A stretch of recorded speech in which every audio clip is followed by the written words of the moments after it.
KSRTCയിൽ പ്രിയദർശിനി പദ്ധതി നടപ്പിലാക്കിയിരിക്കുന്ന കാലമാണല്ലോ.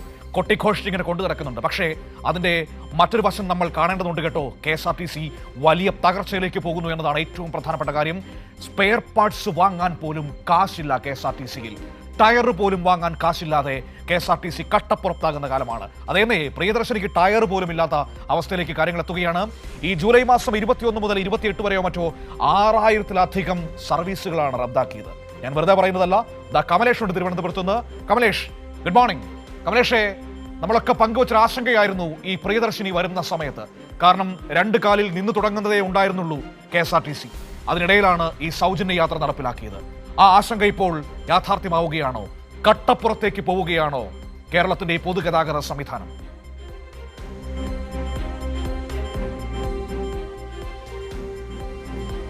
Manu, very good morning. സ്വാഭാവികമായും ആ നിലയിലേക്ക് തന്നെയാണ് KSRTCയുടെ പോക്ക് എന്ന് പറയാതിരിക്കാനാവില്ല. കഴിഞ്ഞ കുറച്ച് ദിവസങ്ങളായുള്ള KSRTCയുടെ സർവീസുകളുടെ കണക്ക്, അതിൻ്റെ ലാഭനഷ്ടങ്ങളുടെ കണക്ക് ഒക്കെ എടുത്ത് പരിശോധിച്ച് നോക്കിക്കഴിഞ്ഞാൽ കഴിഞ്ഞ കാലങ്ങളിൽ വലിയ ബുദ്ധിമുട്ടിൽ നിന്ന്, വലിയ ദുരിതത്തിൽ നിന്ന് KSRTCയെ എങ്ങനെ കരകയറ്റിയോ അതിന് നേരെ വിപരീത ദിശയിലേക്ക് KSRTC സഞ്ചരിച്ചു കൊണ്ടിരിക്കുന്നു എന്ന് വേണം നമുക്കിപ്പോൾ മനസ്സിലാക്കാൻ. നിലവിലെ ഏറ്റവും പ്രധാനപ്പെട്ട വാർത്ത എന്ന് പറയുന്നത് കഴിഞ്ഞ 7 ദിവസത്തിനിടെ, അതായത് 21 മുതൽ 28 വരെയുള്ള ദിവസത്തിനിടെ 6416 സർവീസുകൾ, KSRTCയുടെ സർവീസുകൾ, പ്രിയദർശിനി ഉൾപ്പെടെയുള്ള സർവീസുകൾ റദ്ദ് ചെയ്യപ്പെടുന്നു എന്നുള്ളതാണ് ഏറ്റവും പ്രധാനപ്പെട്ട കാര്യം. ഈ സർവീസുകളൊന്നും തന്നെ നിലവിൽ, അതായത് അതിൻ്റെ കണക്കുകൾ കൃത്യമായി എടുത്ത് പരിശോധിച്ച് നോക്കിക്കഴിഞ്ഞാൽ കഴിഞ്ഞ ജൂലൈ 21-ന് 775 സർവീസുകളാണ് റദ്ദാക്കിയത്.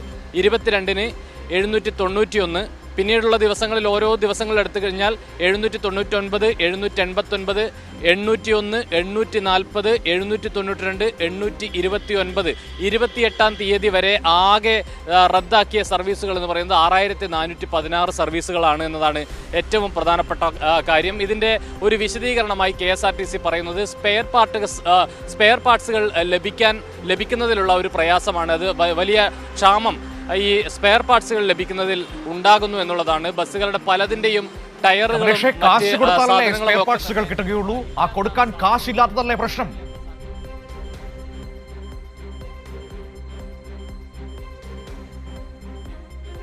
മനു, തീർച്ചയായും അത് തന്നെയാണ് ആ പ്രശ്നം. പക്ഷേ KSRTC ഒരു വിശദീകരണമായി പറയുന്നത് ഇതിന്റെ സ്പെയർ പാർട്സുകൾ ലഭിക്കുന്നില്ല എന്നുള്ളതാണ്. ലഭിച്ചാൽ പോലും അതിന് നൽകാൻ പൈസയില്ല എന്നുള്ളതാണ് ഏറ്റവും പ്രധാനപ്പെട്ട ഒരു കാര്യം. യാഥാർത്ഥ്യം അതാണ്. പക്ഷേ അത് അംഗീകരിക്കാൻ KSRTC തയ്യാറാകുന്നില്ല എന്നുള്ളതാണ്. കഴിഞ്ഞ കാലങ്ങളിലൊക്കെ നമുക്കറിയാവുന്നതാണ്, വലിയ നഷ്ടത്തിലേക്ക് കൂപ്പുകുത്തിയ, ഒരുപക്ഷെ അടച്ചുപൂട്ടൽ ഭീഷണി നേരിട്ട KSRTCയെ കഴിഞ്ഞ ഇടതു സർക്കാരാണ് പ്രതിദിന കളക്ഷനുകളുടെ ഒരു വരുമാനത്തിൽ ഉൾപ്പെടെ വലിയ ലാഭത്തിലേക്ക് കൊണ്ടുവരാൻ കഴിഞ്ഞത്. ഓരോ ദിവസവും കോടികളുടെ ലാഭം KSRTC ഉണ്ടാക്കി തുടങ്ങുന്ന ഒരു ഘട്ടമായിരുന്നു.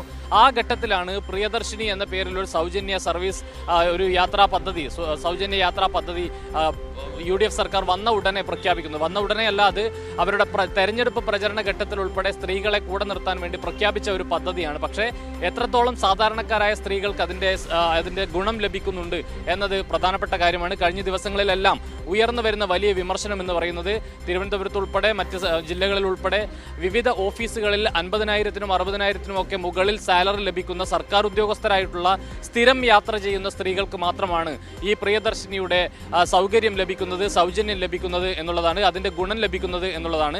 സാധാരണക്കാരായ കൂലിപ്പണിയെടുക്കുന്ന ആളുകൾക്ക് എന്നും KSRTCയിൽ കയറേണ്ടുന്ന ഒരു സാഹചര്യം ഉണ്ടാകുന്നില്ല. വല്ലപ്പോഴും മാത്രമാണ് അവർ KSRTCയെ ആശ്രയിക്കുന്നത്. അതുകൊണ്ട് തന്നെ സാധാരണക്കാരായ സ്ത്രീകൾക്ക് എന്ത് ഗുണമാണ് പ്രിയദർശിനി പദ്ധതിയിലൂടെ ഉണ്ടാകുന്നത് എന്ന ചോദ്യം സമൂഹം ഉന്നയിക്കാൻ തുടങ്ങിയിരിക്കുന്നു. എന്ന് മാത്രമല്ല, സംസ്ഥാന സർക്കാരിനെ സംബന്ധിച്ച്, KSRTCയെ സംബന്ധിച്ച് പ്രതിദിനം 3 കോടി രൂപയുടെ നഷ്ടമാണ് ഈ പ്രിയദർശിനി പദ്ധതിയിലൂടെ ഉണ്ടാകുന്നത് എന്നതാണ്. അതിൻ്റെ ആ നഷ്ടം നികത്താൻ നിലവിലിപ്പോൾ ഈ ജീവനക്കാരുടെ, അതായത് ഡ്രൈവർമാരുടെയും കണ്ടക്ടർമാരുടെയും ഉൾപ്പെടെ ശമ്പളം നൽകുന്നതിന് വേണ്ടി ഉൾപ്പെടെ നിലവിൽ സംസ്ഥാന സർക്കാരാണ് തുക അനുവദിക്കുന്നത്. അതിനു പുറമെ ഒരു അധിക ബാധ്യതയായി പ്രിയദർശിനിക്കുള്ള ഫണ്ട് കൂടി സംസ്ഥാന സർക്കാർ തന്നെ നൽകുന്നു എന്നുള്ളതാണ് നിലവിലെ ഒരു വലിയ സാഹചര്യം. അതുകൊണ്ട് തന്നെ ഇവരുടെ വരുമാനത്തിൽ വലിയ ഇടിവുണ്ടാകുന്നു എന്നുള്ളതാണ്. ഈ സൗജന്യ യാത്രാ പദ്ധതി കൊണ്ടുവരുന്നതോടുകൂടി വലിയ ഇടിവ് വരുമാനത്തിൽ ഉണ്ടാകുന്നു എന്നുള്ളതാണ്. മറ്റൊരു പ്രധാനപ്പെട്ട കാര്യം, ഈ എംപാനൽ ജീവനക്കാരുടെ ഉൾപ്പെടെ ശമ്പളം മുടങ്ങുന്ന സാഹചര്യം കഴിഞ്ഞ മാസങ്ങളിൽ ഉണ്ടായി. ഈ ശമ്പളം ലഭിക്കേണ്ട ദിവസം കഴിഞ്ഞ ആഴ്ചകൾ പിന്നിട്ടിട്ടും അവർക്ക് ശമ്പളം ലഭിക്കാത്തൊരു സാഹചര്യം ഉണ്ടായി. അവരുടെ ഇൻസെന്റീവ് ബാറ്റ ഉൾപ്പെടെയുള്ള കാര്യങ്ങൾ ഇപ്പോഴും മുടങ്ങിക്കിടക്കുന്നു എന്നുള്ളതാണ് നിലവിലെ സാഹചര്യം. അത് സ്ഥിരം തൊഴിലാളികളുടെയും സ്ഥിരം ജീവനക്കാരുടെയും എംപാനൽ ജീവനക്കാരുടെയും എല്ലാം ഇൻസെന്റീവ് ബാറ്റ കൊടുക്കാൻ കഴിയാത്ത നിലയിലേക്ക് KSRTCക്ക് അത്തരത്തിലുള്ളൊരു പ്രതിസന്ധിയിലേക്ക് കൂടി KSRTC പോകുന്നു എന്നുള്ളതാണ്. ഏതായാലും ദീർഘവീക്ഷണത്തോടെ അല്ലാത്ത ചില തീരുമാനങ്ങൾ KSRTCയുടെ ഭാഗത്തു നിന്നും ഉണ്ടായിട്ടുണ്ട്. അത് ആ ഘട്ടത്തിൽ തന്നെ വിദഗ്ധർ ചൂണ്ടിക്കാട്ടുകയും ചെയ്തു. KSRTCക്ക് വലിയ പ്രയാസം ഇത് സംബന്ധിച്ച് ഉണ്ടാകാനുള്ള സാധ്യതയുണ്ട് എന്ന്. പക്ഷേ അത്തരത്തിൽ ഒരു പഠനവും നടത്താതെ തന്നെ ഈ സൗജന്യ യാത്രാ പദ്ധതി, പ്രിയദർശിനി പദ്ധതി ഉൾപ്പെടെ നടപ്പാക്കുക വഴി വരുമാനം ഉണ്ടാക്കി തുടങ്ങിയിരുന്ന അല്ലെങ്കിൽ കരകയറി വന്നിരുന്ന, ദുരിതത്തിൽ നിന്ന് കരകയറി വന്നിരുന്ന ഒരു സമൂഹത്തെയാകെ, അതായത് KSRTCയിലെ ജീവനക്കാർ ഉൾപ്പെടുന്ന ഒരു സമൂഹത്തെയാകെ വലിയ പ്രതിസന്ധിയിലേക്ക് തള്ളിവിടാനുള്ള ഒരു ഗ്രൗണ്ടാണ് ഒരുങ്ങുന്നത് എന്ന കാര്യത്തിൽ യാതൊരു തർക്കവുമില്ല.